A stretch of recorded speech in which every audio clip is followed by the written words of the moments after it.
Hindi mo na puputulan ng kuryente ang mga customer na hindi makakabayad ng kanilang bill sa oras. Alinsunod yan sa utos ng Energy Regulatory Commission o ERC. Nasa frontline ng balitang yan si Gerard de la Peña. Kahit sobrang init na, nagtipid pa rin sa paggamit sa kuryente para hindi masyadong mataas ang babayarang bill. Pero ang kapatid nating si Aling Baby, umaaray. Bakit? Umabot kasi sa higit 11,000 pesos ang huling electric bill nila. Mas mataas daw ito ng halos 2,000 piso. Bukod kasi sa bayarin sa kuryente, tumataas na rin ang gastos nila sa kanilang munting karinderya. Kung hindi kailangan, patayin yung kuryente, tanggalin yung tatak, ganon. Hassle ang laki ng babayaran niya, bagamat kaya pa naman daw ito sa ngayon.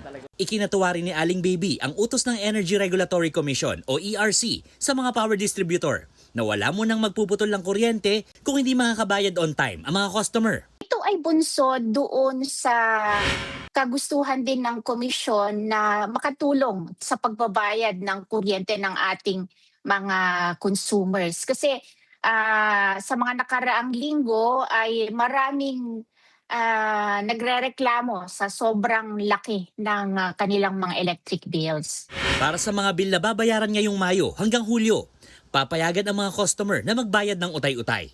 Dahil nasa ilalim pa rin ang bansa ng National Energy Emergency. Handa namang tumalima ang Meralco sa utos ng ERC at maaari ring mag-request ng flexible payment measures ang mga customer. Nagbabalita mula sa Frontline, Gerard de la Peña, News 5. Mga kapatid, Julius Babaw po. Para sa komprehensibo at makabuluhang balitaan at talakayan, mag-follow at mag-subscribe na sa social media pages ng News 5.